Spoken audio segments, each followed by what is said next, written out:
I've got leader roots. I've got leader roots. All I can do is grow.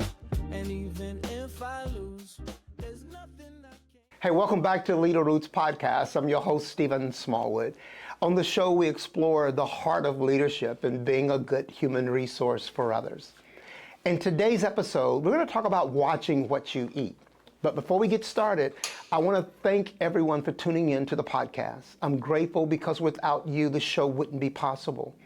I also want to encourage all the listeners here to get somebody in your life that's going to help you grow. You know, no man is an island, and we can all use help becoming a better version of ourselves. So you are what you eat.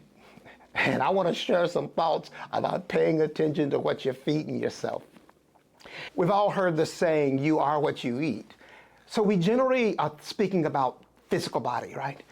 Well, the same applies to the mind. You become your thoughts. You become what you continue to allow in your mind.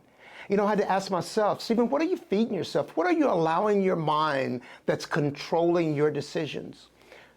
24 hours a day, at least 16 hours to feed your mind. How much junk food is being digested? So, too much junk food and your body will begin to feel bad all day. Guys, I've been there. I know. And too much media, especially junk media, you're sure to have a crappy day. I've been there too. If you don't change your diet, the days turn to weeks and the weeks turn to months, and then before you know it, you blame your job or your relationship for the reason you're not happy, right? And all along, the root cause is your diet. You know, I visited my last employer recently, and I had a quick conversation with two middle managers I used to work with. It was so cool seeing them.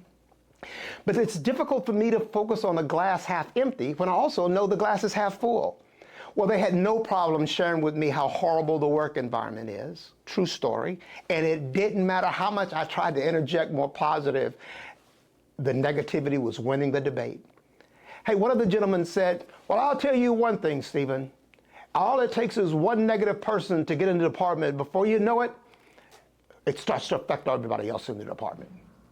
Okay, I acknowledge, I had to agree that yes, his assessment was true. But then I also added, well, wouldn't the opposite also be true? You know, he said, what do you mean? I said that if someone else came into the department and exuded with joy and happiness about life, wouldn't that also start to affect some other people in the department? Well, there was silence. Right. I wanted to continue the conversation, but I had a meeting that I wanted to be on time to. But if I could have stayed, I would have shared with him that as leaders of an organization, we are responsible to lead with optimism and hope, especially to the people that we personally support. I would have shared that if you're not feeling encouragement from your leadership, it's even more of a reason to protect your teams from experiencing what you might be feeling from yours. As leaders of your team, the buck should stop with you. Your team's effectiveness is tied to your leadership, not your bosses. And if you want to blame your team's lack of enthusiasm on your leader, why do they need you? I believe my two friends need to change their diet. And that's all I got to say about that. Don't forget to subscribe. But even more, if you know someone who this might help, if this might benefit, please share it with them. To follow me and to see future topics from other leaders, log on to leadershiponemedia.com, and we'll see you in the next episode. I've got leader roots. I've got leader roots. All I can do is grow. And even if I lose, there's nothing I can't own.